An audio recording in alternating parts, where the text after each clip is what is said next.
Dear students, in this video lecture, we'll study about the Google mapping tools, whatever we use in a smart grid.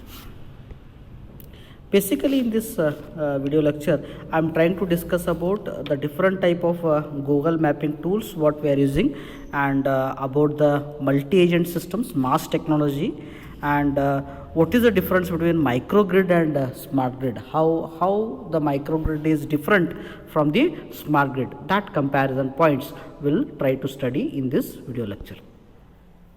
Let us first study what you mean by the GIS.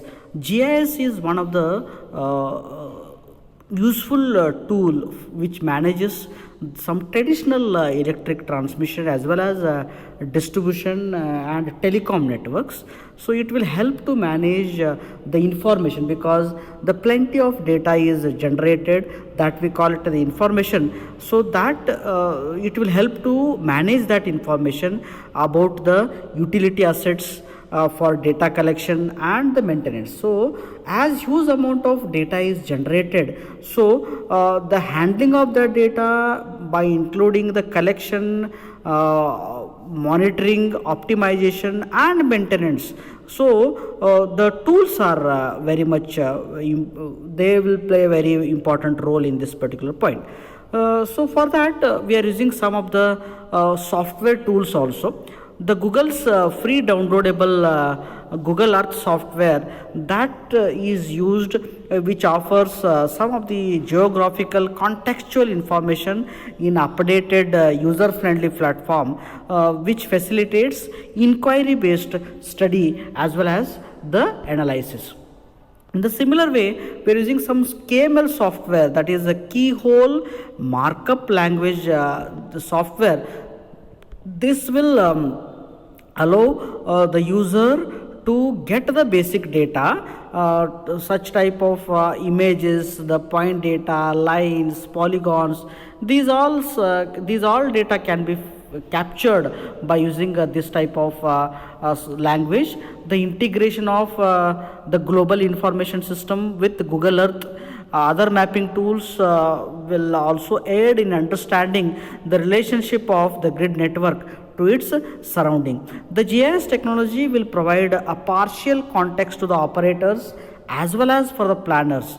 So usually, for example, what happens is the real-time sensors will collect the data, and that data which is reconfigured for the networks for reduced outages, because what happens, continuously data is generated, so reconfiguration is necessary before sending the data. So that will reduce the outages as well as the equipment failure.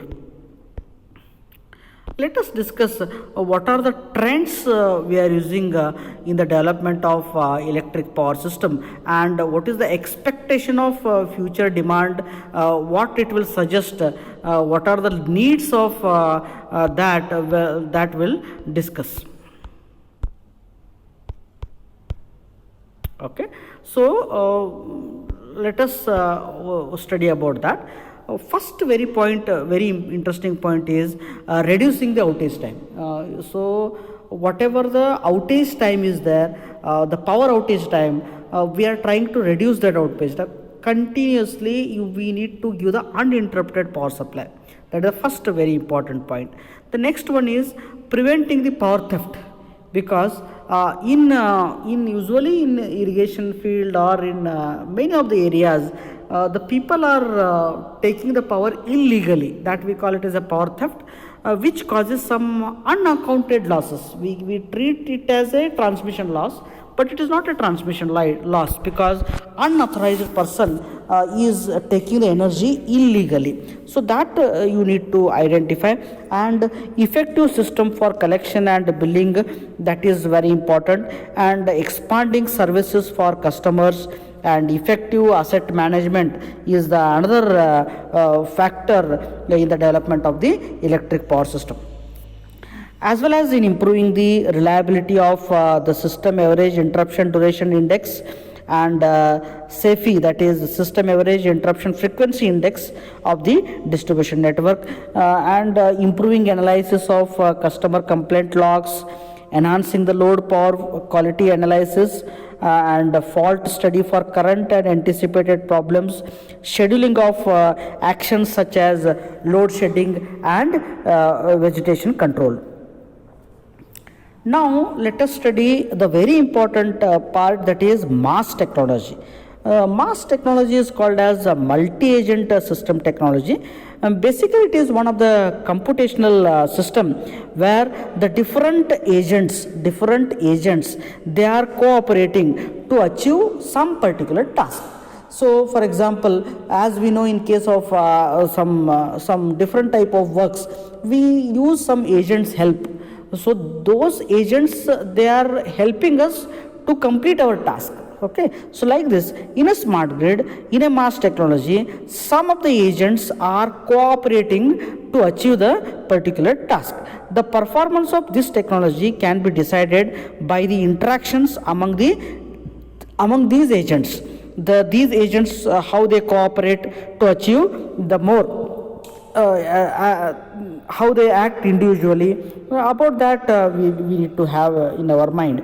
Then increasing the MAS choice, preferentially choice for developing a distribution system, the development of monitoring and measurement schemes within a smart grid environment, how they can be enhanced by using the MAS architecture.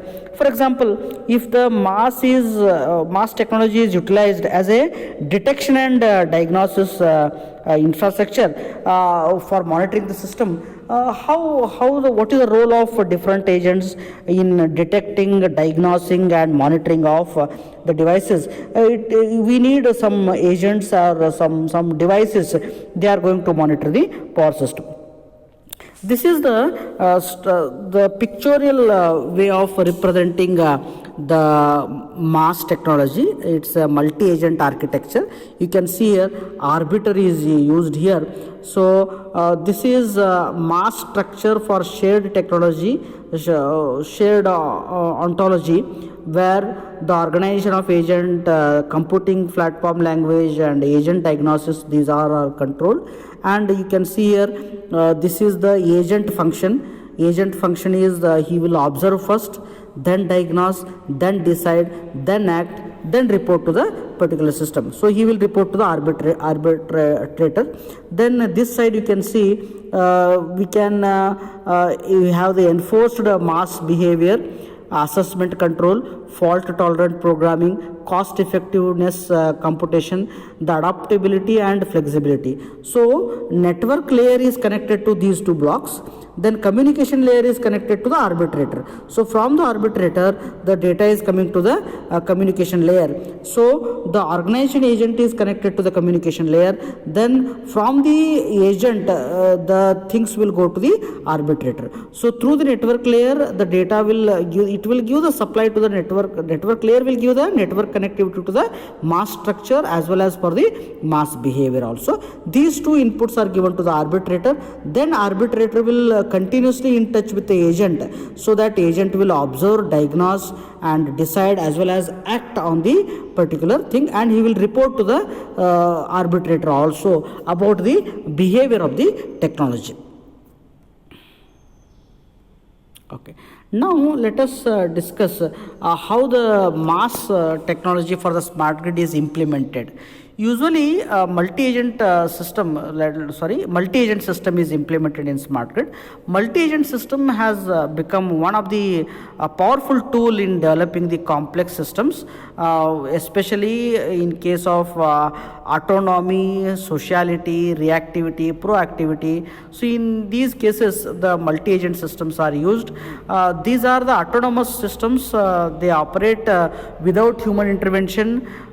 These are sociable in that they interact with other agents by using some kind of agent communication language. Just now we observed in the MAS technology, KML languages also they may use, and the agents also perceive and react to their environment.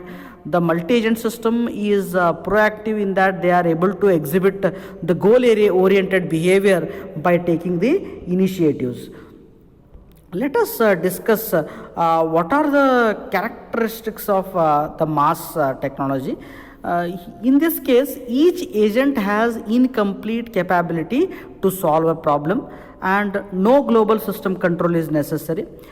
Here it is a decentralized data, it is not a centralized data, it is a decentralized data, because from the different system we are capturing the data, and it is an unsynchronous computation. What do you mean by synchronous means, in case of asynchronous, the data is sent bit by bit, okay, but in synchronous what happens, the block of data is communicated, but here asynchronous computation is used as far as the mass technology is considered. Now at last we'll discuss what we mean by the microgrid and what we mean by smart grid. We'll study the comparison between the microgrid and smart grid. See, the researchers has conducted some of the research in understanding what is the exact behavior of microgrid and smart grid. Usually what happens, the microgrid is created to give the supply in islanding applications, where we cannot give the supply by using transmission network, where you cannot establish a transmission network. There we can have a microgrid islanding things we can use, and where the microgrid will give the power supply in islanding purpose by using the solar, wind, like that. So for a particular people, the microgrid will give the supply. Such type of microgrids can be connected to the smart grid. If the excess power is there, then it can be connected to the smart grid, but microgrid is restricted one. It's a small area grid, so it's those microgrids can be connected to the smart grid, but the smart grid is a overall grid. It includes the microgrids also, it includes the electric grid also. So those all things are combined. So it is called as the smart grid. So smart grid is a large entity. It's a large entity. It will include the renewable energy generation also. It will include the thermal, all the possible energy generating resources are connected to the grid. So microgrid is a small part of the smart grid, we can say. So it is a small part of the smart grid.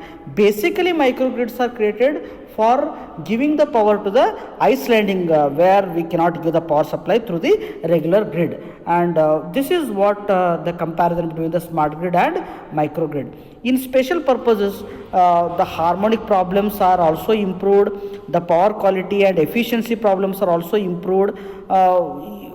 Overall what happens, microgrid is a local power provider with limited and advanced control tools, but the smart grid is a wide area provider. So that just now I said it's a wide area provider. It will, through that smart grid you are giving supply to the 1000 kilometers wherever you want. But by using sophisticated automated decision support capabilities, the smart grid is able to supply the power to each and everyone, but microgrid is not like that. Microgrid is giving the power to only restricted people. The islanding purposes, the microgrids are established, and it is giving best service in that particular area. But those microgrids are also integrated, or those they can be connected to the smart grid in future use also. So this is what the smart grid is a overall entity. It's a global entity, okay. It will provide the power overall, but microgrid is a local power provider. It's a small entity. It's a part of the smart grid, as I said. This is what I am trying to tell you in this particular video lecture. So in the next video lecture, we'll talk about the next part. Thank you.